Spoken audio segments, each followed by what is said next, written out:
मेघ और मधुमा सारंग के स्वर एक से है। जहाँ दो राग के स्वर एक से होते हैं, इसमें भी सारे मा पा निशा कोमल निषाद, अब मेघ में भी सारे मा पा निशा कोमल निषाद। प्रश्न सहज स्वाभाविक है, जो अंतर क्या? तो चलन भेद से राग भेद होता है, चलन भेद से, वादी भेद से, उत्तरांग पूर्वांग के भेद से, समय भेद से, गायन समय भेद से, ये सब अंतर होता है।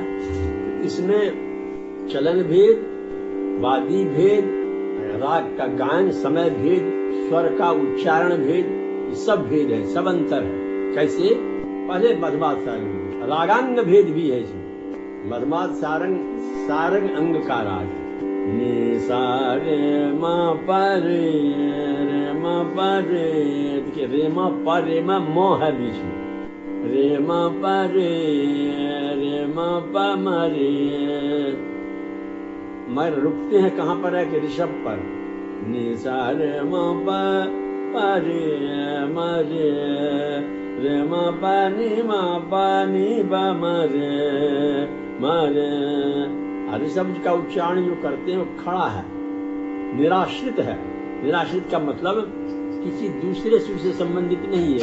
नि सा रे सा, नि सा रे मा रे मा पा मा रे, खड़ा है, ये आंदोलन नहीं है, हिलता नहीं है, कंपन नहीं है। नि सा रे मा पा मा रे मा पा नी बा मा रे मा पा नी सा। मधुमाद सारंग और सारंग में केवल यही अंतर है, ये केवल कोमल निषाद है, सारंग में दोनों निषाद, बाकी सारे लक्षण सारंग के ही है। नि सा रे मा पा नी सा नी पा मा रे, ये मधुमाद हुआ ना, नि सा रे मा पा नी सा नी पा मा रे, ये सारंग है। तो शुद्ध निषाद हटा दिया तो मधुमाद सारंग हो गया। तो सारे लक्षण सारंग के हैं। सारंग अंग में मुख्य रूप से रे मा पा मा रे इसको देखा जाता है। दो मा पा नी सा, ऊपर वाला हिस्सा तो हटा है, ऊपर वाले में मा पा नी सा नी पा, ये इस सानी पा में, ये काढ़ांग में भी सानी पा लगता, सारंग में भी लगता। काढ़ा के प्रत्येक प्रकार में लगभग अभोगी काढ़ा को छोड़ करके सब में सानी पर, सा पानी पर, सानी पर का उच्चारण है। परंतु सारंग में और उस काढ़े के नीपा में उच्चारण भेद है। सा नी पा ये सारंग है, असानी पा ये पंचम का काढ़ा, ये काढ़ा का मुख्य लक्षण है। सा उत्तरांग का, सा नी पा सा पा नी पा, असानी पा सानी पा मा रे मा पा पानी सानी पा मा रे मा पानी सानी पा। इसको समझ के गाना बड़ा मुश्किल होता है। जब प्रदर्शन करते हैं स्टेज पर, उनका होश, उनका मस्तिष्क, उसका मन, ज्ञान केवल इतना ही रहता है कि मेरा पब्लिक जो है कैसे सिर हिला, चाहे वो गलत गावे चाहे हम सही गावे, ऐसा गावे जो सिर हिल जाए क्योंकि उनको दक्षिणा लेंगे। तो ये विवेक वहाँ बिरला का रहता है।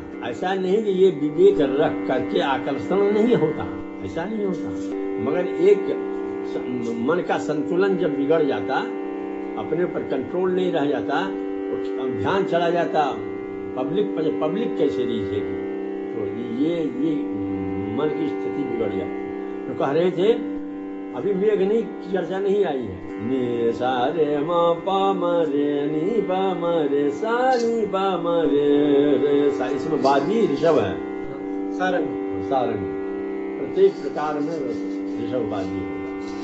रे मा पा मा रे मध्यम कम हो जाता, अल्प हो जाता। रे मा पा मा रे मा पा नी पा मा रे मा पा रे मा पा रे मा रे मा पा रे, वो अंतर नहीं रहा माँ उसमें। रे मा पा रे मा रे नी सा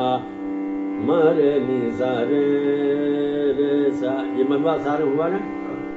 अब देखो मेघ, देखो कैसा अंतर होता है।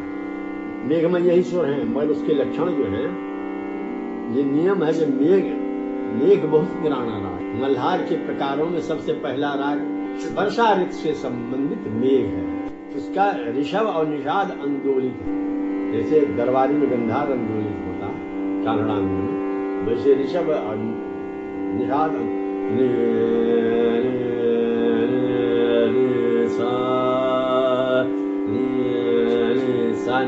सानी है ना,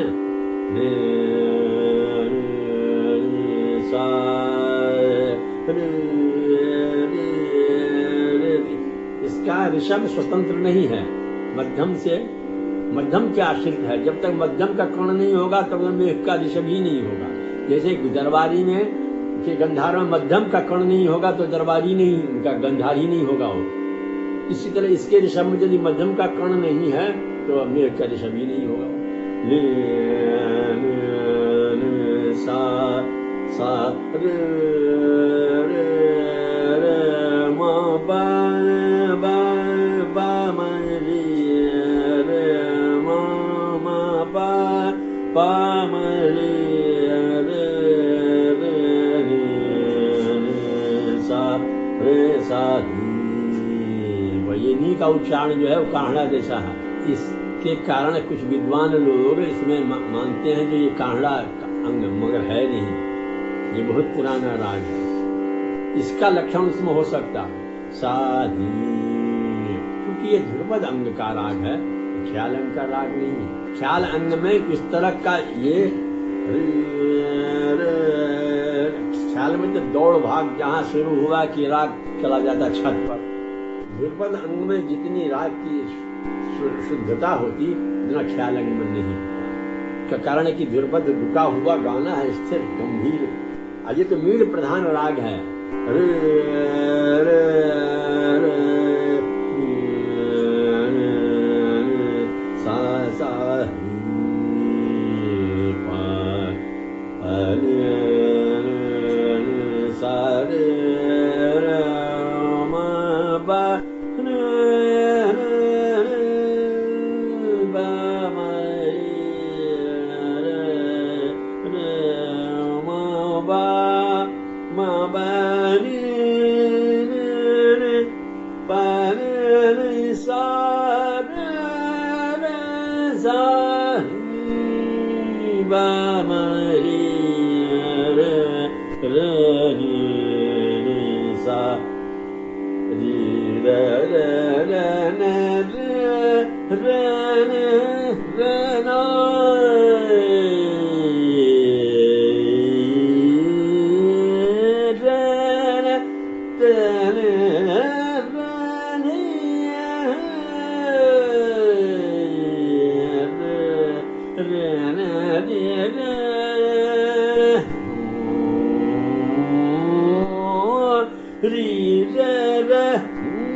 ऋषभ निषाद मीड़ युक्त। मीड़ कैसा? अरे मा पा पा म रे रे पा म रे रे अरे मा पा रे। कितना अंतर है? रे मा पा रे मा पा नी पा म रे मा पा रे मा रे अरे मा पा म रे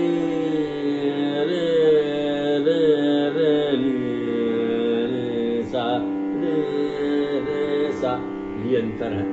इसमें मेघ में सड़जबाजी हो जाता है, क्योंकि ऋषभ बहुत लगता है ना, बहुत लगता है, बहुत जबरदस्त प्रभाव है ऋषभ का। कारण ये है, लोग पूछ सकते हैं कि इतना ऋषभ लग रहा है, बादी क्यों नहीं हो सकता? इसलिए कि बादी ऋषभ का तो अपना अस्तित्व ही नहीं है। ऋषभ तो मध्यम के सहारे है।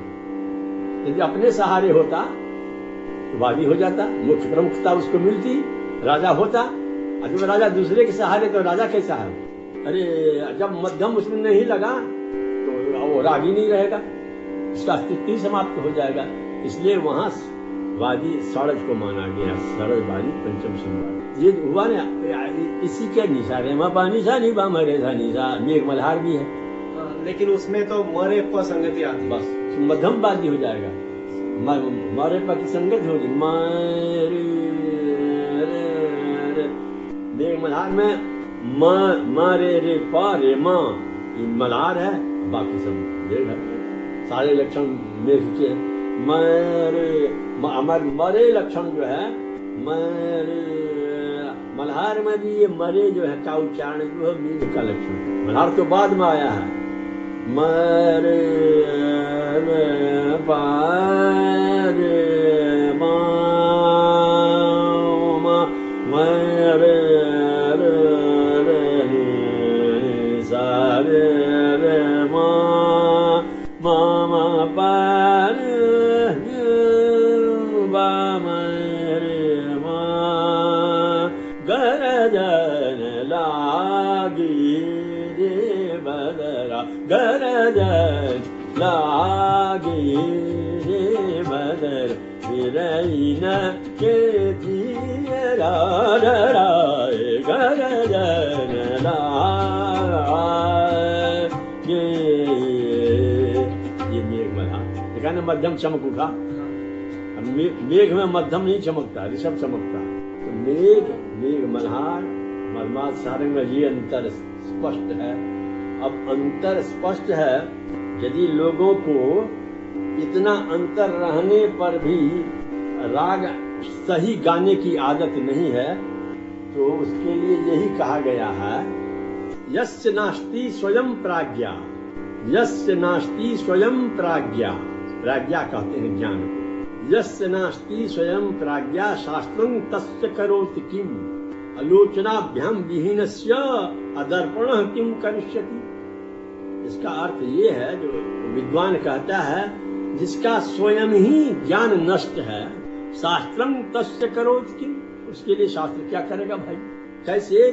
तो लोचनाभ्याम विहीनस्य, जिसकी आंख ही नहीं है, आंख ही नहीं है, दर्पणः किम करिष्यति, उसके लिए शीशा क्या करेगा।